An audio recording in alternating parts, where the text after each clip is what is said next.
চলো তাহলে আজ বহরমপুরের ভৈরব পুজোগুলোর দর্শন করা যাক। এটা হলো বহরমপুরের সেই বিখ্যাত নিম বাবা। দেখে নাও তার এক ঝলক। এই নিম বাবা হলো এই বহরমপুরে খুব জাগ্রত একটা ভৈরব ঠাকুর। নিম বাবা দেখার পর রাস্তায় যেতে যেতে আরো কয়েকটা ভৈরব ঠাকুরের দর্শন পাওয়া গেল।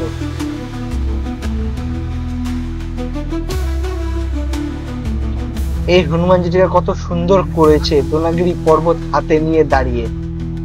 এটা হলো কৈলাস ঠাকুর, যেখানে বাবার পুরো পরিবার সব একসঙ্গে দেখতে পাওয়া যায়। তারপরে ওখান থেকে বেরিয়ে একটু দূরেই পৌঁছে গেলাম বেগম বাবাকে দেখতে। এই বাবাটাও একটা বহরমপুরের ভৈরব ঠাকুর।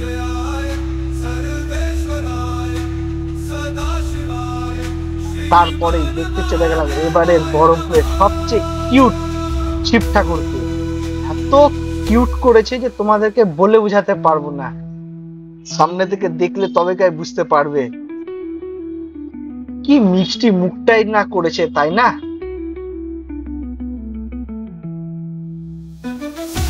কিউট শিব দেখে বেরিয়ে সোজা পৌঁছে গেলাম বহরমপুরের বড় ভৈরবকে দেখার জন্য। আর তাকে আর এক নাম বলা হয় বহরমপুরের ডন। আর তাকে কেন বলা হয় সেটাও একবার দেখে নাও তোমরা। কি বিশাল তার প্রতিমা, আর কি সুন্দর তার মুখ।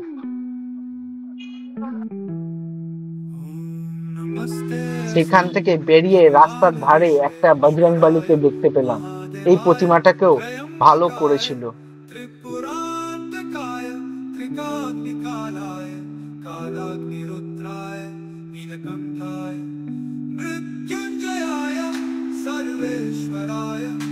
বড় ভৈরব দর্শন করে আরেকটু দূরেই চলে এলাম যে শিবটা ষাঁড়ের উপর বসে থাকে, সেটা দেখে পৌঁছে গেলাম বট বাবাকে দেখার জন্য।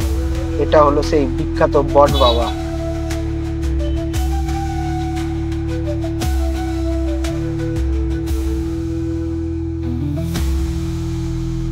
তারপরে রাস্তায় যেতে যেতে দেখা পড়ে গেল হঠাৎ বাবা। এই বাবাও ষাঁড়ের উপর বসে থাকে।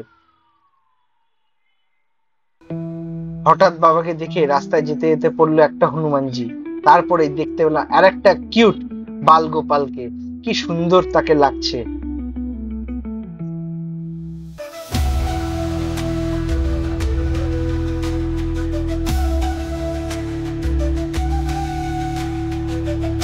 কিউট গোপালকে দেখে সোজা পৌঁছে গেলাম বাবা মহাকালকে দেখার জন্য। তারপরে দেখতে পেলাম এই বহরমপুরে এবছর সেরা বজরংবলীর একটা প্রতিমা। অসাধারণ করেছে। কি তার মুখ আর চোখগুলো তো দেখে মনে হচ্ছে জ্যান্ত আছে। ওখান থেকে বেরিয়ে রাস্তায় যেতে যেতে আরো কটা নীল বাবাকে দেখতে পেলাম, পরপর তারা ছিল পাশাপাশি।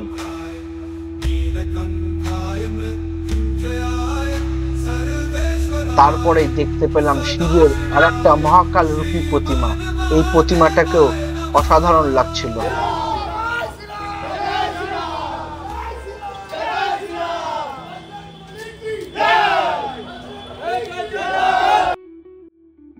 আমার ঘুরতে ঘুরতে অনেক রাত হয়ে গেছিল, তাই অনেক ঠাকুর বেরিয়ে গেছিল বিসর্জনের জন্য।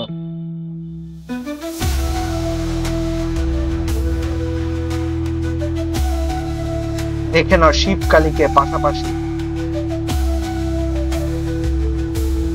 বহরমপুরের গঙ্গার ধারে এখানে প্যান্ডেলটা করেছিল ইন্ডিয়া গেট, আর এর ভেতরে করেছিল শিবের আর এক রূপ নটরাজ রূপী ঠাকুর।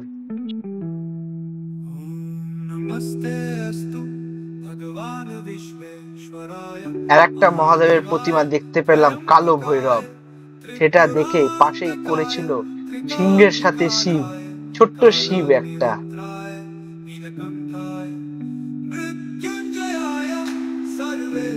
গঙ্গার ধারে এখানকার থিম ছিল কেদারনাথ মন্দির। এই মন্দিরটাকে খুব ভালোভাবে সাজিয়েছিল।